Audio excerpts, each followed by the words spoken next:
What is Kang Dynasty, Hori? What is it? What does it mean?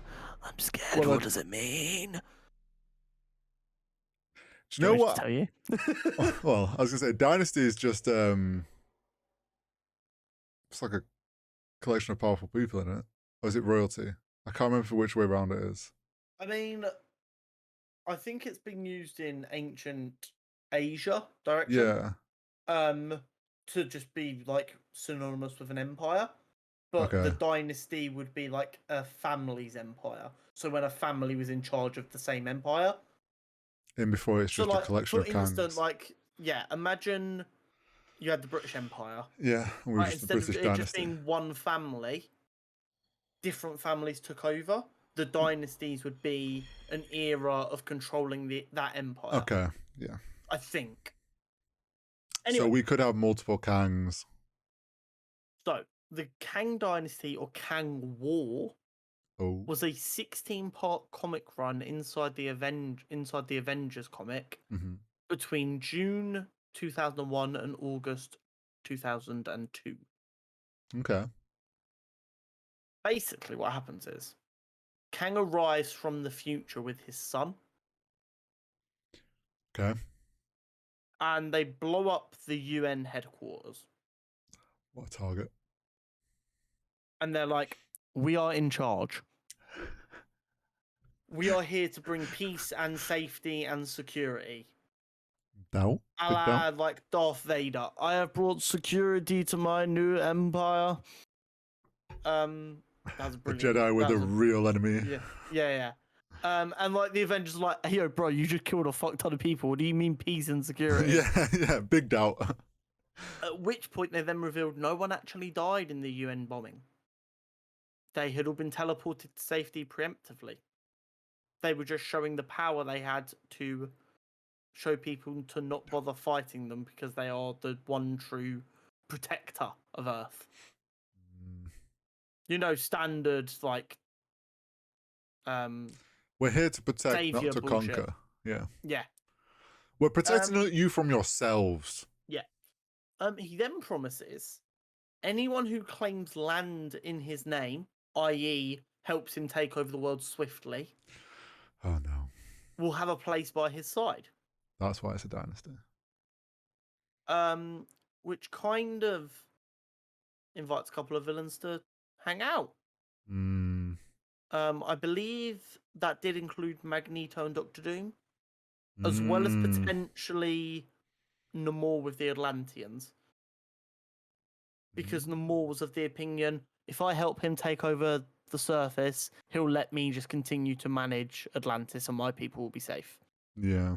Not great for the whole world, but great he has a responsibility to his people. He kind of had to do it. Not good, but understandable. And basically the Avengers get smoked. Well, yeah, no surprise. And Kang takes over the world. Unfortunately for Kang, his son kind of falls in love with one of the Avengers. Classic Romeo and Juliet story. Yeah, but in like a really like repressed, my dad says I have to conquer the universe kind of idea of love. But I just want to conquer your heart. Yeah, like he loves her, so he actually just acts like a decent human being. Okay. And basically this leads to the Avengers being able to get enough... an inside mountain. No, it's not even that. It just allows her to free a couple of Avengers, which then allows snowball effect to create where they have enough people to actually mount a counterattack. Okay. And this leads to an attack on his ship and on Earth. I've written down here, and I don't know why I thought this would mean anything to me 2 weeks later. The Avengers make new friends who help them free lost heroes. I can only assume I mean Kang's son by that. Must do. There might be other people, though. It'll be a surprise to all of us now. Basically, they fight back and free the Earth. Kang gets put in prison. But his son comes and saves him from prison. They then get on their spaceship and they're like, okay, and his son's like, okay, Dad, let's get the fuck out of here. At which point, Kang reveals that he knew his son had betrayed him, Kills his son. and had his son just left him there to die, he would have been able to accept it. Because it'd have been like, okay, you beat me, fair enough. But you made the foolish mistake of coming back to save me, so follow me. And by the sounds of it, he then takes him into a morgue full of 100 bodies, Oh no. and they are all Kang's son. Oh no. Basically, you watch Rick and Morty, right? Yeah. So you know how Mortys are just everyone They gets replace them. Yeah. Basically, that's the same kind of idea. He's no. like, I You've thought done you this- were finally the one that wouldn't embarrass me. Yeah, you've How look how sad. many you have disappointed me this many times. And then he kills him. And blips in a new one. So that's Kang Dynasty. Okay. I think we Do I get. say it now, or do I Oh. go through Secret War first? Oh. I don't know. I'm going to encapsulate this in Secret War because they're inherently going to play together. So I'm not going to. I'm going to give my theory to the two of them together. I Okay. think, because I think that's what makes the most sense. Do you have any questions about Kang Dynasty before I move on?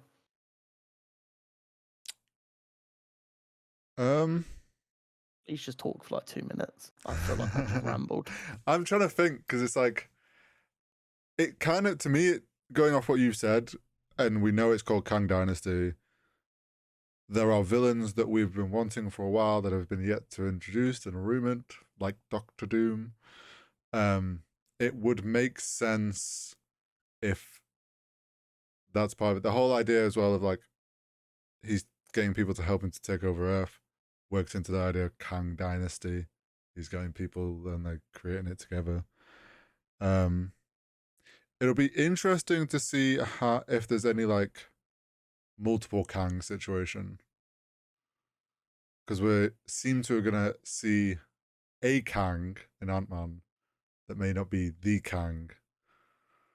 So whether we, I don't know, get some interference from another Kang or another Kang helping him, or I don't know. Okay. So, what is Secret Wars? So I did a lot of research on Secret Wars because it's the end of the Phase six. multiverse saga. Yeah. It's a name I've heard a lot about in the past. So on top of the reading research I did, I'm probably going to lowball you guys here so I don't sound so much like a loser. I probably watched about 60 minutes worth of YouTube videos. Yeah, we'll go with 60. I think that's a fair amount. And basically, we have two Secret Wars. Well, yeah, there's old and new. We have the original Secret Wars, which I could talk about for a very long time. Basically, it's seen as one of Marvel's greatest ever crossover events, and it was literally just done to sell toys. Smart marketing. So Secret Wars was a comic run from May 84 to April 85. It was Marvel's first ever crossover event. Okay. And they did it to sell toys. Hasbro had lost the rights to DC. Right. And they wanted Marvel. But they said, hey, yo, Marvel, you got some good characters. That Spider dude, he's lit. Everyone else, nobody fucking knows who they are. Work with us here. So Marvel were like, okay, bet. I'm going to write a comic book that has everyone. So everyone finds out who everyone is. So everyone's in it. And you know what? We're going to give Spider-Man a new suit in it as well so that you can sell two different Spider-Men. Ooh. Smart. Yeah. Proper. And everyone back then didn't care. So they were just like, oh my God, this is so awesome. Whereas now you try and do something like that, everyone's like, wow, chill. Wow. I think people would still be like, this is so cool. Yeah. I mean, yeah. But I mean, you say that, but that's why people complain, oh my God, every superhero gets 3 suits every film just so they can sell more toys. Yes. Correct. Yeah. Wait till you see what they're going And- to sell with the Secret Wars film. Well, of costumes a person. But basically, what we get is we get the main villain, the Beyonder. Okay. He's taken an interest in Earth and their heroes and villains, and he's very interested in the concept of good versus evil.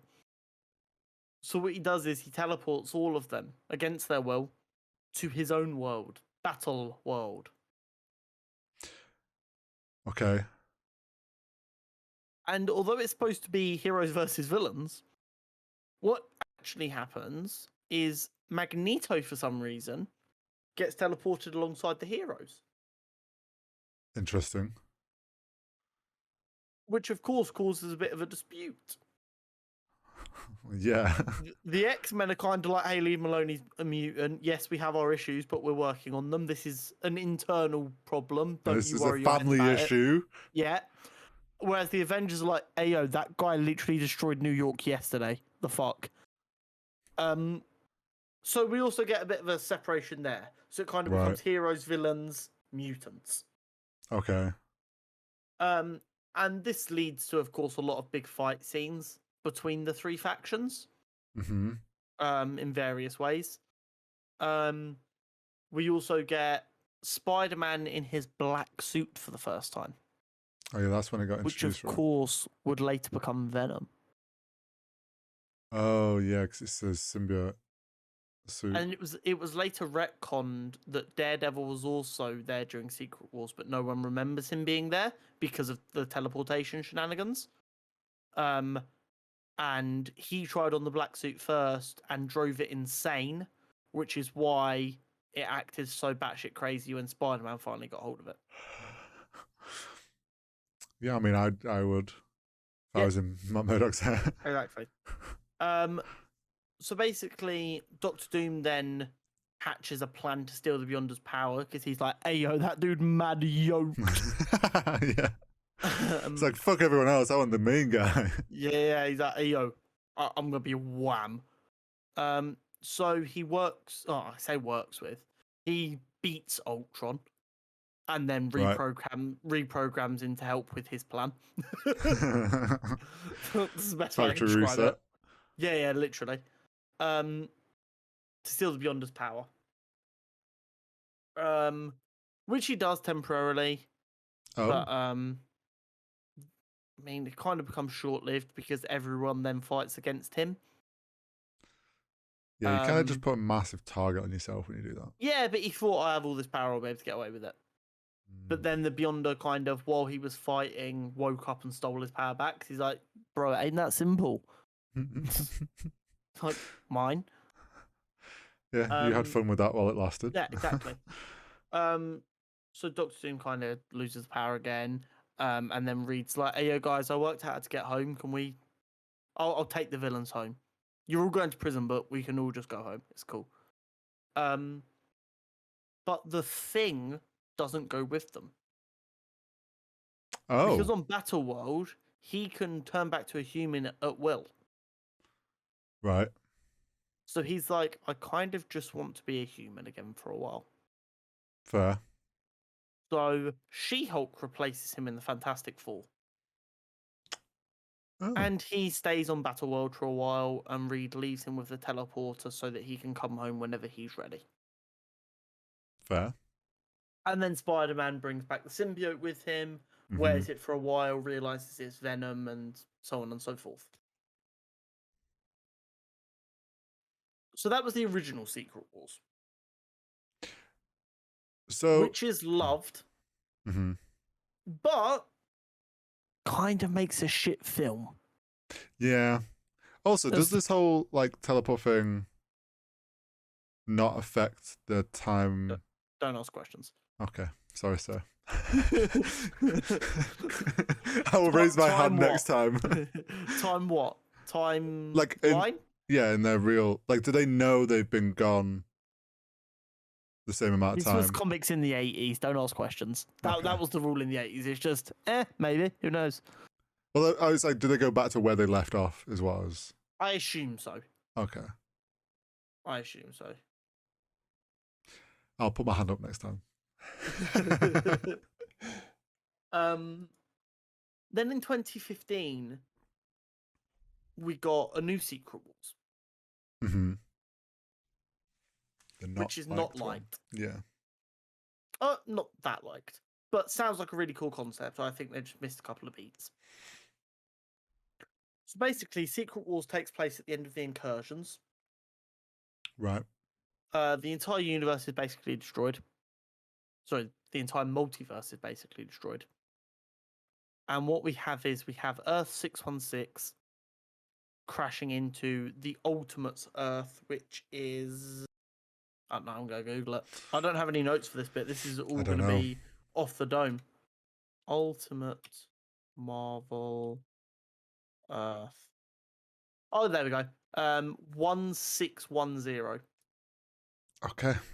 which is the Earth that Miles Morales comes from. Right. And the Earth where Scarlet Witch and Quicksilver are brother and sister, but also in a loving relationship. The Marvel Ultimates universe was very, very good for a little while. Mm-hmm. And then it went very, very weird and very, very bad. And Incursions was kind of a way to just get rid of it. Oh, okay. Smart. So what happens is the two Earths are crashing into each other. The worlds are about to end. Reed Richards creates a little ship that should be able to survive the fallout Mm-hmm. and just kind of see what happens. And he loads some people into it, Okay. including his wife and children, obviously. Yeah. And I would say Secret Wars is more of a Fantastic Four story. I think that's pretty well established. It's more centered around them and Doctor Doom, Right. being Marvel's first family and the main characters of Earth 616 for basically all of Marvel's comic run. Yep. And Doom being their greatest foe. Mm-hmm. In the escape, something goes wrong and Sue and the kids get sucked out and die. Oh. And we kind of then wake up in this weird place where Doctor Doom is God. Not a good place. And he has cobbled together, using the broken down parts of many of the universes that have been destroyed, his own world. Battle World. Right, okay. And I mean, we have this similar kind of concept of lots of people are there. Everyone's got their own kind of situation brewing. You're getting characters that don't know each other meeting, obviously, because of the Ultimates universe and the regular universe. Yeah. And like I said, it becomes Reed trying to save the world versus Doom wanting to be God. In this world, Doom is married to Sue Storm. Oh, okay. And Sue and Reed's kids are his and Sue's kids. Oh. So it shows kind of his jealousy and hatred of Reed for having everything he wants. And he's almost trying to turn Reed into the villain. Okay, yeah. But instead, Reed's like, no, I'm better than this. Yeah, I'm gonna be the good guy.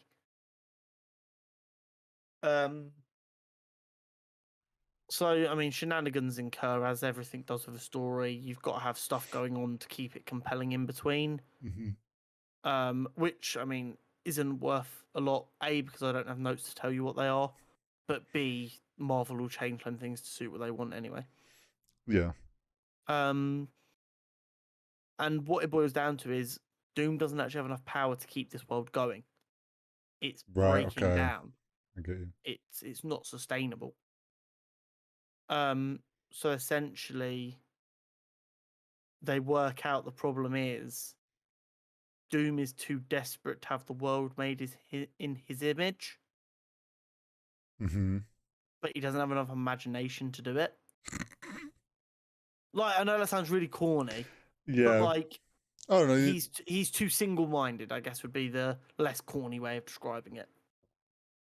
So eventually there's the big fight and Reed gets the power. Oh, sorry. This is because I don't have notes. I've just realised along here we have an alternate version of Reed also on Battle World, Oh. who is like Just pure two. evil. Oh. So like Reed is literally having to fight himself to do the right thing. Because they are kind of working together, but evil Reed is willing to do more evil things, obviously, to try and achieve what they want. Yeah, he's doing it for his own self-gain, not... Yeah. Which kind of, I think, actually helps Reed stay level-headed, because he's like, oh shit, that guy's kind of weird. I'm going to just stay a bit chill. Don't want to become him. Yeah. But you get to the dichotomy and the whole idea of... Well, I know it's from... Or the most common example I ever remember of hearing the quote is Christopher Nolan's The Dark Knight, where it's like, we're all just one bad day. Yeah. It's a concept I really love in any kind of good versus bad media, which is why, although a lot of people are sick of it, the idea of the bad guy and the good guy having the exact same power set is quite actually appealing to me, because then it becomes about a debate about the morality, not about what they can and can't do. Yeah, it's what they're willing Because then to you do. you can apply that to them real life. It's like we all have the same abilities. We're all base arse humans. So let the morality be the deciding factor. Yeah. And if someone in the comments is about to come at me for being too woke, I challenge you to read any comic book that isn't like left wing and progressive. And if you do manage to find one, congratulations, you have no ability to read between the lines. And basically what it boils down to is Reed takes the power, Doom succeeds the power to Reed. Because he realizes Reed is the only one who can save the universe. Right. Reed then recreates the universe, saving people like Miles, who then join Earth 616. Right. Okay. This is where and then we get the Fantastic Four essentially go out to the universe and rebuild it, planet by planet, galaxy by galaxy. Okay. So this goes back to what I think I said it last week. A lot of people hear Secret Wars and they get excited for the very famous, very well received 1984 version, and there are going to be elements of that. Yeah, this is what the story itself is going to be more like the 2015 version. Well, yeah, the whole idea of its incursions and multiverse crashing together, like it just lines up with the... And this brings me to my theory. Oh, here we go. If there is no episode next week, Kevin Feger's heard this episode and executed me for being too ahead of the game. If I'm doing this podcast alone... That sounds very shaky next week. And I'm not really deep diving into anything, and I'm avoiding... Films are fun. If I'm alone next week and the podcast is now exclusively about Star Wars and Lord of the Rings... It was not creative differences, no matter what he says. I may have been told to sign an NDA. My theory is... Okay, here we go. Through Phase 5 and Phase 6 up until Kang Dynasty, Kang is going to be slowly built to be dubbed as the biggest, baddest, scariest motherfucker we have ever seen.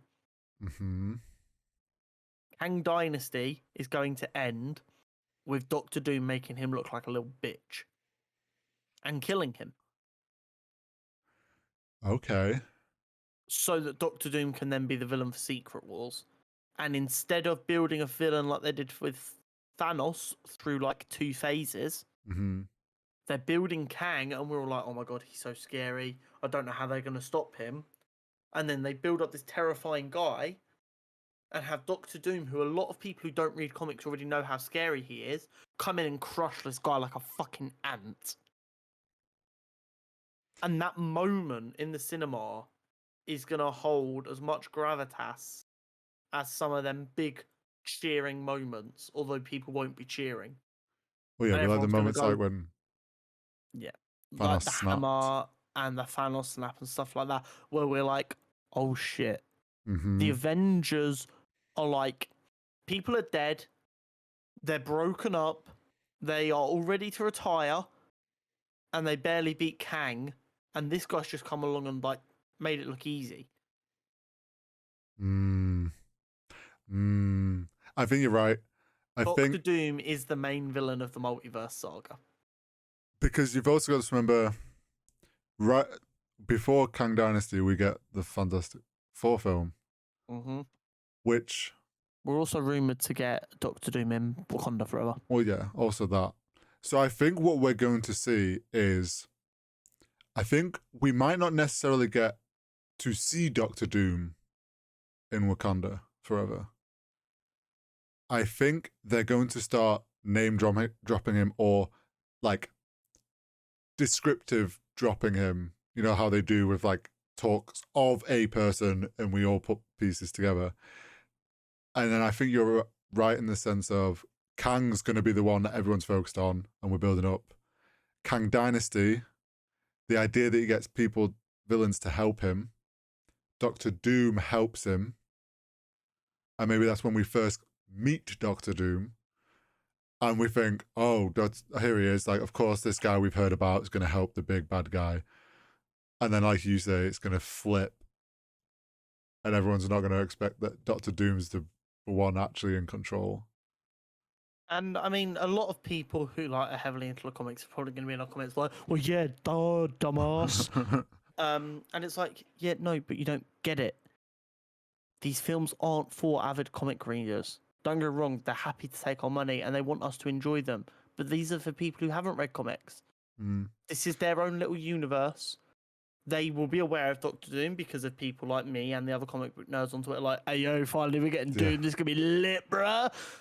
But they're not going to be like going out and buying comics to understand how terrifying Doctor Doom is.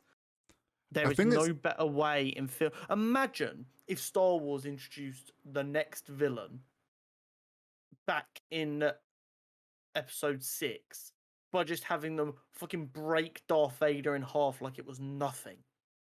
Well, yeah, it's like, well, you've got to look at it as well. Like, for people, the comic book fans that are like, well, yeah, obviously, this is where it's probably going to head.